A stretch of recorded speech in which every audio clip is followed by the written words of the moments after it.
Before we start today's video, I wanted to mention that there are still 3 slots open in my 65-hour live price action training course. So if any one of you are interested, please connect with me over Discord or in the comment in the YouTube below, or you can ping me on Facebook as well. Hello traders, how did the day go? So it was a wonderful day, right? We got exactly what we predicted. So in the morning, these were the 3 different paths that I was expecting price to take. That it can come down to the 5-8 area and then bounce, which it tried to do.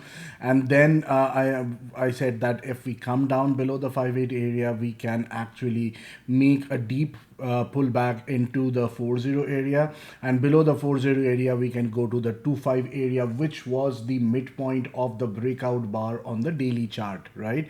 And we came exactly at that point and we bounced from there.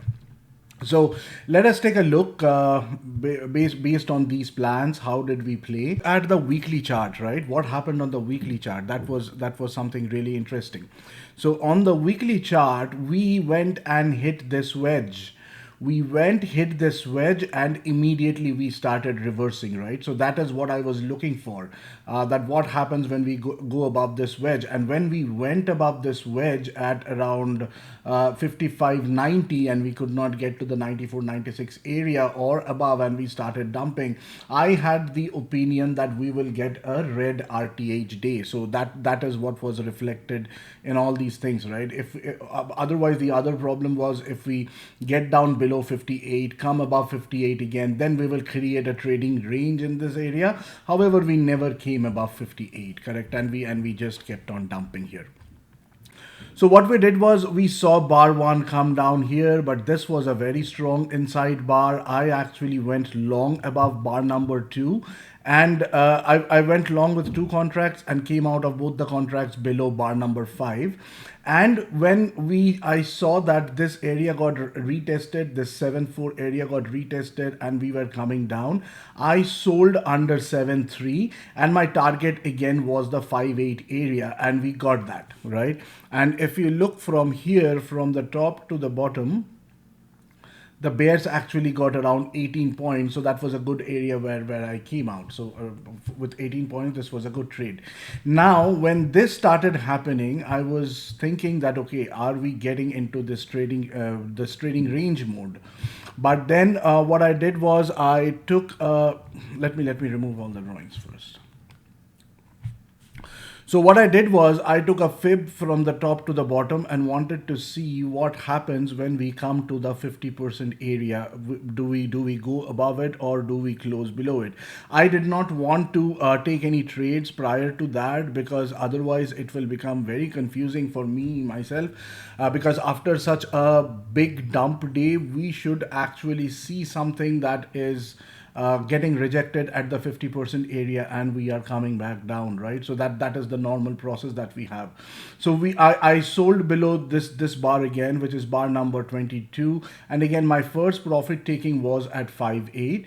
Now since we closed below 5.8 for my second runner, I actually kept my stop loss at break even and tried to see if we can actually break down this and if we form this kind of a structure. When this bar formed and we closed strong below 58, I sold below this again.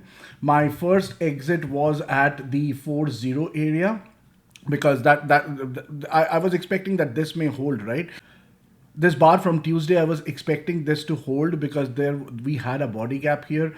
But since we started coming down, I was now expecting that we will get to 25. So when this leg happened, I actually kept my stop loss at around 58, so that even if it goes back up, I will not lose all the profit. But my target was still at 25.5 or in the 25 area. I think I came out somewhere around 27 or 28 when this guy started bouncing. So that was another trade. On the long side, this was a multi-bar reversal, right? This created a multi-bar reversal.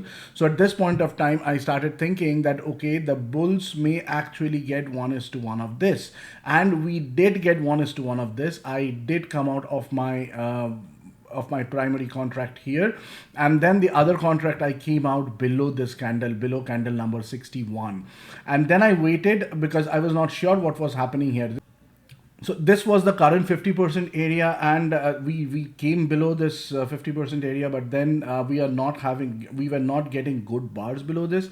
When I saw this bar number 64, I also saw something else here. If I bring in the EMA, if I bring the EMA in here, I saw that we were bouncing once, twice, thrice, four times above this EMA, but we were not going anywhere. So that is the same structure, that is the same setup that I use every time, right? So a close below EMA will bring us down maybe further. And I shorted actually once candle number 65 happened. I put a short order under 64, and then I came out in the 32 33 area again, and that was my last trade because it was already beyond 3 o'clock. So those were all the trades that we took today. I will come back with the expectations for tomorrow again later in the evening today, and then we will meet again at 8:45 a.m. EST for the pre-market call to decide on what are the different paths that price may follow for tomorrow. And tomorrow is Friday, and remember, tomorrow is also OPEX. The options are expiring tomorrow, right? The monthly options. So be very careful when you play tomorrow, and if possible, join the 8:45 a.m. EST pre-market call. The link to that is given in the description below. Along with that, you will also find the link to the free Discord server as well as the Facebook page that we have, and you are very welcome to join those. And as always, please like, comment, and share the video, and subscribe to the channel and click on the notification icon.